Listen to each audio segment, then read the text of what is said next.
پشتی 40 سال خدمت کردن خواندوان و روشنبیرین دوره که اونترین پارتوکخانه دهوک هاتا دای خستن. پارتوکخانه دهوک کل سال 1978 هاتیه دانان شاگرد بردامی قیران آبوری کردستان هاتا گرتن. خدان پارتوکخانه جید بجید پارزگار دهوک سوز دا بو من کوهاری کاریا پارتوکخانه بکرد و کنی جنگ کرنو دانا کریه دا کو پارتوکخانه یا بردام بید. لسوزن خوب جهنه اینان و اسنچار بون پارتوکخانه بگیرم. ما چه بتن وکی بجن دبوتا کم و دی مایی که راوستیتن کس تانا من ایتبا بلا نگود با من از هنگی دا بخو چهار سر کم خوبه کم وکی من کتاب خانیم بسه داری ما خاری وکی هر انسان کدی بخو کاری خوی نویسینه وکی بن ور گرانی دا کم وکی مال خدا بد هر جا کدی بتن وک ادیبک لی از پی بکرم اسمام حتی بداویه او بیش نچاری نه نیجان کرن دیودهات و نه کریا دوی دیودهات لو راجی بار کتا سر من و بال کبتا استوی طبعا پارزگار دهو که کو اوی براستی گناه کت حقی مداکر الدور اگر این گرتنا پارتوکخانه خدا نوید بجید که اگر این جدا هنه شلایکی و قیران آبوری که همی لاین جیانه و گرتینه شلایکی دی و کمبون خواندوان پارتوک اگر این سرکی این داخسته نبون اگر سرکی نخواندم بو خواندوان برف مدینه بچو گودانت وکی بجن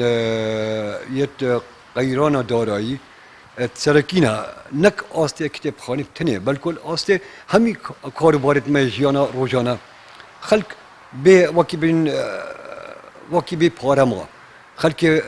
شان نمان بلکو پترتر از برخون ما بان گنجا او خورتن درچویت کلیجا درچویت آمادهی و درد کبن یه برف بالاتیه چن بیکاریه چن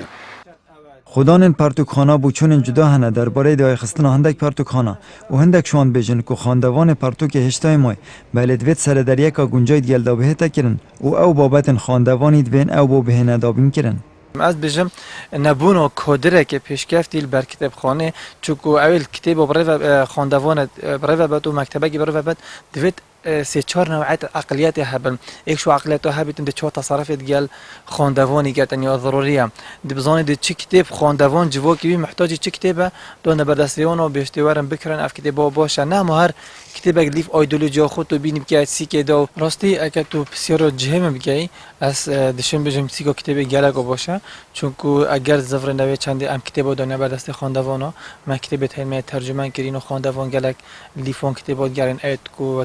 کتابخانه جزیری چاپ کردن و بلافت کردن. چه بنوید یعنی خواندوان چجور نامریدن خواندوان ده هر هبید و جهل قصد پارتوکخانه دیگن حتی رادگی باشه بس وقتی میگویی هر پارتوکخانه که خواندوانی خویه هی بارا بتر بازار کتاب وقت زان خویه هی وقت درگه زان کتی نبگیرن یعنی قطابی بتر قصد پارتوکخانه دیگن یا دیاره که پشتی بر بالابونا سایت انترنت و تورن کمالاتی بشوه که برچاف خواندنا پارتوک کم بویه بله پارتوک و کشنگست زانست و روشنبیریه ده هر مینی توال خواندوان و زانست خوازان آمد بریفکانی کانال آسمانی پیام دهوک